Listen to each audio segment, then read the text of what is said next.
ये कालकेतु राक्षस का प्रधानमंत्री है। रावण ने जब आक्रमण किया तो विद्युज्जुहा ने, प्रधानमंत्री था, उसने कहा कि तुम्हारी जो ये इच्छा है कि संपूर्ण ऋषि मुनियों को नष्ट किया जाए और राक्षसी राज्य हो, इसमें हम सहयोग नहीं करेंगे। ये शूर्पणखा का पति था विद्युज्जुहा। उसकी कोई आज्ञा का उल्लंघन कर दे बर्दाश्त नहीं था, तो रावण ने ही मार डाला था उसी दिन। अब जब पति को भी मार डाला तो उसके आगे किसका बस क्या है। तो रही थी अपने भाई खर के समीप ही पंचवटी में, पर सोच रही थी कभी ऐसा अवसर आएगा तो तेरा विनाश मेरे द्वारा ही होगा। तूने मेरे पति को मारा। वो राक्षस तो था विद्युज्जुहा, पर धर्मयुक्त था। वो कहता ऐसा नहीं, आप ऋषि मुनियों को मारे, राक्षस राज साबित करे, इस पे हम आपका सहयोग नहीं करेंगे। तो मार डाला उसने, क्योंकि जो अपने स्वार्थ में अंधे होते वो रिश्ते नातों का सम्मान नहीं करते। अब ये स्त्री शरीर में थी तो राक्षसी, पर मन मारे बैठी थी कि कोई हमें ऐसा। अब खर, दूषण, तीसरा, ये सब अनुगामी थे रावण के, रावण की आज्ञा पे चलते थे। तो सोचा कि अगर इनसे भी जरा बोलेंगे तो ये हमें मार डालेंगे। रावण का विरोध कोई कर दे ऐसा है ही नहीं। त्रिभुवन में कोई नहीं था कि उसके खिलाफ कोई बोल सके। अंदर ही अंदर सोच रही कभी तो अवसर मिलेगा, जीवन व्यतीत करूंगी, लेकिन जिस दिन अवसर मिलेगा इसका नाश करवाऊंगी।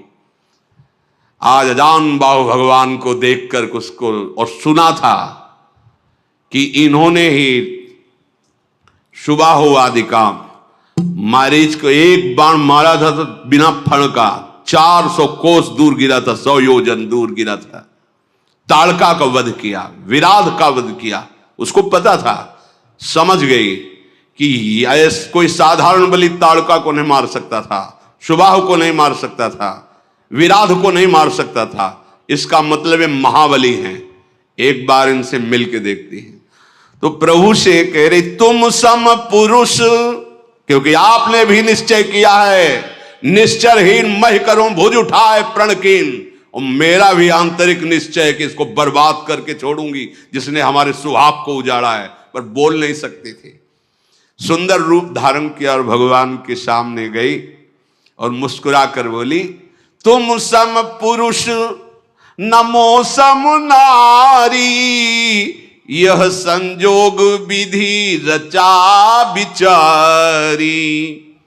आपके जैसा पुरुष नहीं, मेरी जैसी नारी नहीं, बड़ा सुंदर संजोग है, स्वीकार कर लो महाराज। मम अनुरूप पुरुष जग माही, देखूं खोजी लोक तिहु नाही। ताते अब लगी रहूं कुमारी, मनुमाना कछु तुम्हीं निहारी। मेरे लायक तो आप ही हो, तीनों लोक में कोई नहीं है मेरी जोड़ का कि रावण का विनाश का संकल्प कर सके। आपने भी किया है और मैंने भी किया है। बड़ी गूढ़ भाषा है। वैसे अब तक मैं कुमारी हूं, किसी का वरण नहीं किया, आप हमें स्वीकार कर लीजिए। तुमको देखकर मन मान गया है। भगवान सीता जी की तरफ देखे मुस्कुरा दिए। सीत ही चित ही कही प्रभु बाता, जैसे तुम कुमारी हो लो।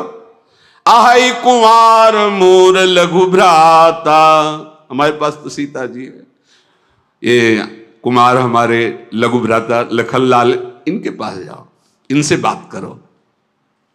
ओ गई लक्ष्मण रिपु भगनी जानी, प्रभु बिलो की बोले मृदुबानी। सुंदरी सुन मैं इनकर दासा, पराधीन नहीं तोर सुपासा। प्रभु समर्थ कौशलपुर राजा, जो कछु करही इन्हीं सब छाजा। सुंदरी, मैं तो प्रभु का दास हूं, पराधीन हूं, मेरे द्वारा तुम्हें कभी सुख नहीं मिल सकता।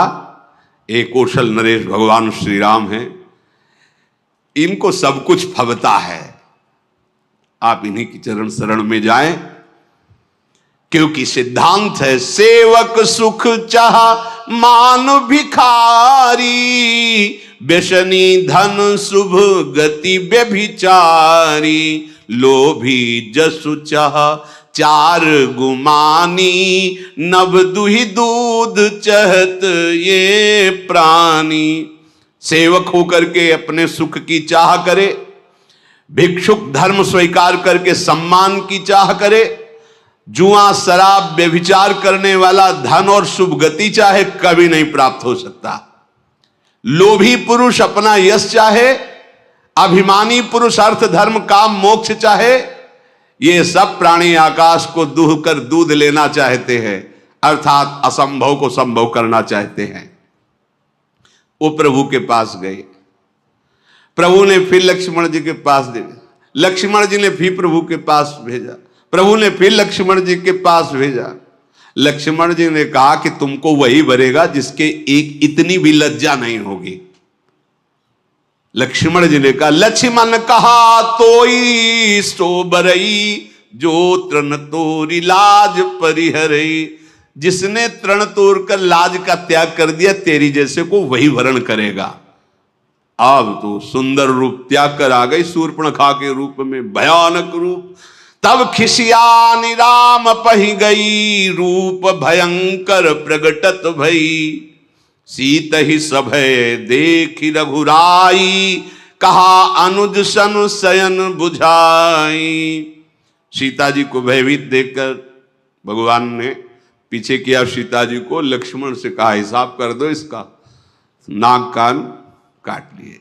लक्ष्मण तिलाघो सो नाक कान बिन कीन, ताके कर रावण को मनो चुनौती दीन। नाक कान काट के मानो निशाचर राज रावण को चुनौती भेजी हो। लक्ष्मण जी ने शूर्पणखा को नाक कान रहित कर दिया।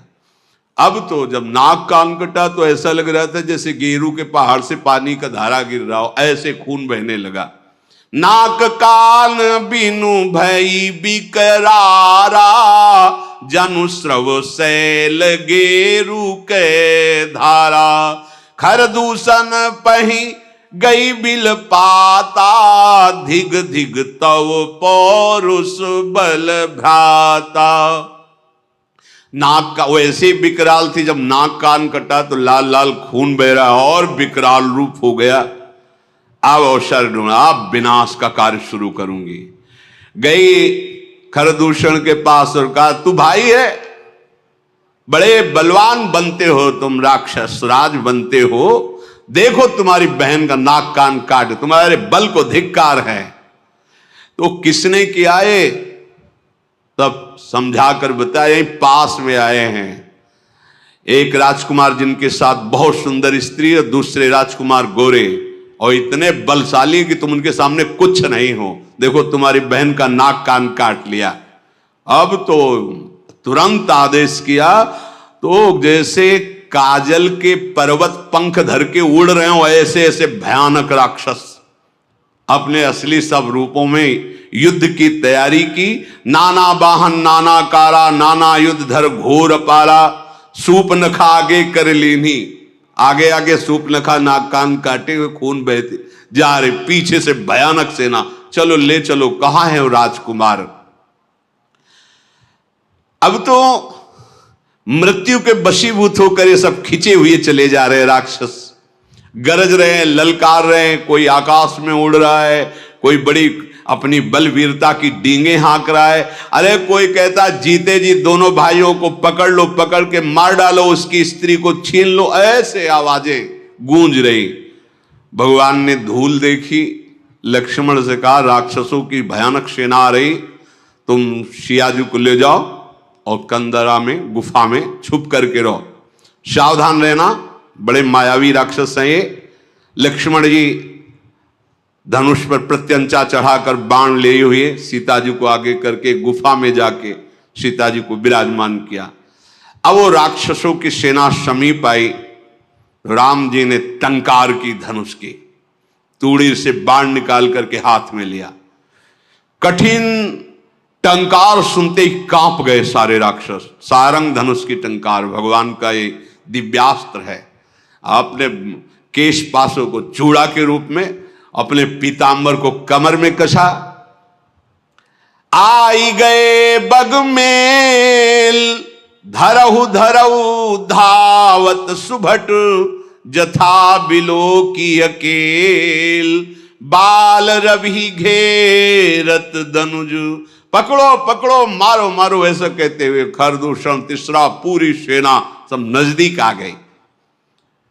जैसे बाल सूर्य जब उदय होते हैं तो मंदेह नाम के दैत्य मानो घेर लिए हों, ऐसे भगवान को चारों तरफ से घेर लिया। भगवान ऐसे मंद मुस्कुराए सबकी तरफ दे। ये पहला बाण है। जी हुई मुस्कुराए तो जो सब धनुष बाण और सब अस्त्र लिए थे ना, सबके नीचे हो गए। देखते रह गए, इतने सुंदर राक्षस हैं, मारने आए, देख रहे। खरदूषण ने देखा कि यहां तो मारने आए थे, यहां तो सब लुट रहे हैं। भगवान को जब देखा तो उसने कहा मंत्री से कि मेरी बात इनसे कहो। कोई ऐसा आज तक मैंने देखा नहीं जैसा इनको देखा है। नाग असुर सुर नर मुनि जेते, देखे जीते हते हम केते, पर हम भरी जन्म सुनो सब भाई, देखी नहीं है सुंदरताई। इतना सुंदर रूप तो हमने कहीं नहीं देखा। सुनो, यद्यपि इन्होंने हमारी बहन को कुरूप किया, पर इनको मारेंगे नहीं, बहुत सुंदर है। देखो ये बात, भगवान के रूप को देखकर घोर निशाचरों के हृदय में भी प्रेम का स्फुरण हो रहा है। यद्यपि भगिनी कीन कुरूपा, बधलायक नहीं पुरुष अनुपा।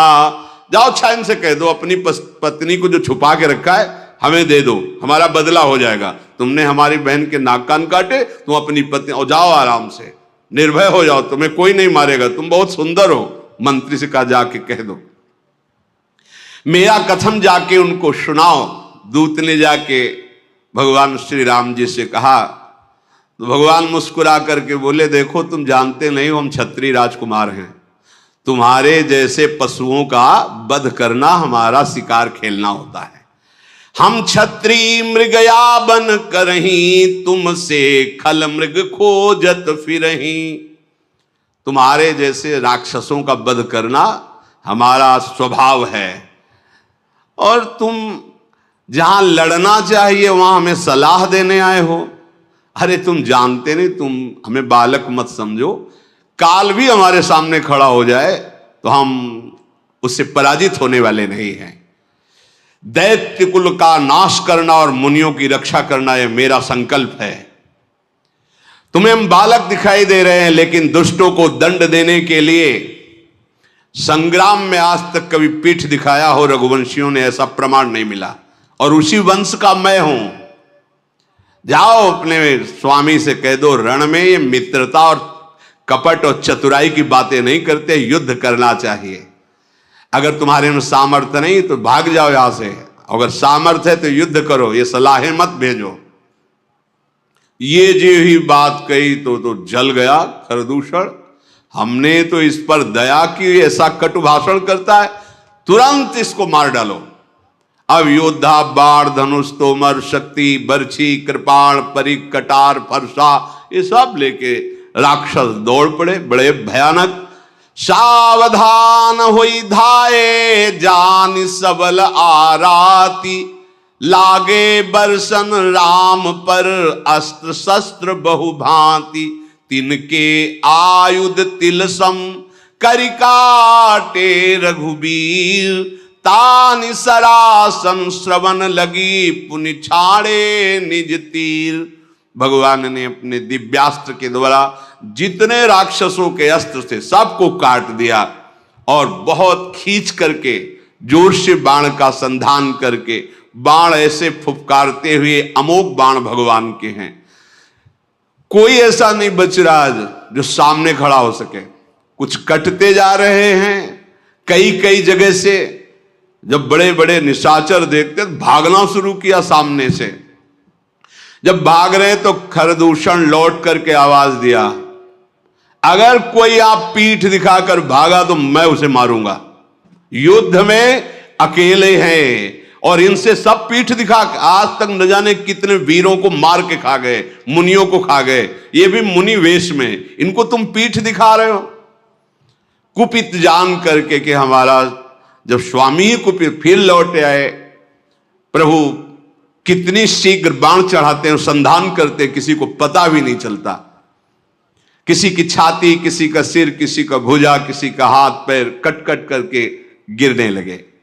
पहाड़ के समान राक्षस, तो वहां रक्त की धारा बह रही है, हाहाकार मच गया। अब भगवान ने एक बाण ऐसा संधान किया कि सबको सामने वाला राम दिखाई दे रहा है।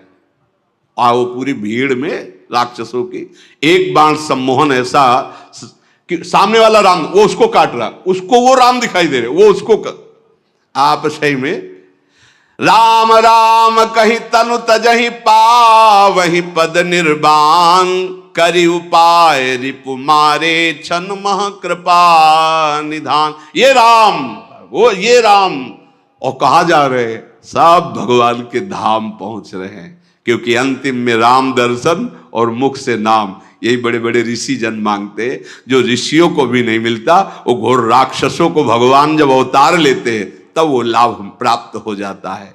हर्षित बरसई सुमन सुर बाजहि गगन निशान, स्तुति करी करी सब चले शोभित विविध विमान। देवता कर पुष्पों की वर्षा करते हैं।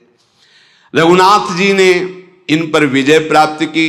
लक्ष्मण जी सीता जी को लेके आए, प्रसन्नता हुई। सीता जी श्री राम जी के उस रूप को देख रहे हैं, भ्रकुटी चढ़ी हुई, धनुष पर बाण संधान करते हुए, जैसे वैसे ही जब स्वरूप को देखा, नेत्र अघा नहीं रहे ऐसे अपने प्रीतम के रूप को देखकर। भगवान पंचवटी में विराजमान हैं, मुनिजन आकर बैठते हैं, भगवत चर्चा होती है। आगे आगे तो चली थी सूर्पनखा, जब भगवान के सामने आई तो सबसे पीछे पहुंच गई थी। जब सब सुहा हो गए, देखा इधर का काम पेट। अब वो वहां से गई लंका में, और सभा में जाकर के हाथ पटक पटक के जमीन पे, छाती पे, माथे पे रोने लगी। रावण ने देखा, उसने क्या बात है, तेरी दशा ऐसी किसने की? बोले मदिरा पीता है और पड़ा रहता, सुख भोग करता है, ऐसे कहीं राज्य चलता है? सूर्पनखा ने कहा, करसि पान सोवस दिन राती, सुध नहीं तो सिर परा राती। बहुत बड़ा दुश्मन आ गया है तुम्हारा, तुम राजनीति को जानते नहीं हो, केवल शराब पीते हो, मदिरा पीते हो और उन्मत्त होकर महल में बने रहते हो। जानते हो अगर विषयों का संग करे तो सन्यासी का नाश हो जाता है, अगर ठीक सलाह देने वाला मंत्री ना हो तो राजा का नाश हो जाता है, अगर मान प्रिय लगने लगे तो ज्ञान का नाश हो जाता है, मदिरा पीने का वाले का ऐश्वर्य और लज्जा का नाश हो जाता है, विवेक ना हो तो वैराग्य केवल नाटक रह जाता है। ऐसे ही यदि राजनीति सही ना हो तो राजा का नाश हो जाता है। मैं सही कहती हूं कि अब तुम्हारे नाश का अवसर आ गया है, बहुत बड़ा दुश्मन तुम्हारे समीप आ चुका है। दुश्मन को और आग को कभी छोटा नहीं समझना चाहिए। रावण, तू अपने अभिमान में है और सभा में तेरे जैसे भाई के होते हुए मेरी नाक कान काट ली गई, ऐसे चिल्ला चिल्ला के, तेरे जीते जी मेरी ऐसी दशा। सारी सभा खड़ी हो गई क्रोध से। शूर्पणखा बाह लंबी कर करके रावण से, तेरे जोश में चढ़ाए, अब तेरा विनाश होगा। क्योंकि ये बात तब नहीं कहती जब सुहाग उजाड़ दिया था कि तेरे होते हुए तेरे हाथों से सुहाग नहीं। अब आज अपनी बात बता करके वो रोने लगी। तू ये तो बता कौन शत्रु है त्रिभुवन में, कौन ऐसा जो रावण से भयभीत ना होता हो? कहा है अयोध्यापति महाराज दशरथ के लाडले कुमार श्री राम, लक्ष्मण और बहुत सुंदर उनके साथ स्त्री है, वो आए हुए हैं, जिनकी भुजाओं का बल पाकर अय दशमुख रावण अब कोई भी मुनि तेरे से भय नहीं खाता। देखने में बालक है पर काल के भी वो महाकाल हैं, परम धीर श्रेष्ठ धनुर्धर, महान गुणों से युक्त, महान बल, अतुलित बल प्रताप, द्रोह भ्राता, खल बदरत सुर मुनि सुख दाता, शोभा धाम राम अस नामा, तिनके संग नारी एक श्यामा। दोनों भाई महान बलशाली, परम सुंदर, शोभा के धाम, नाक कान कटे फिर भी कह रही परम सुंदर है वो।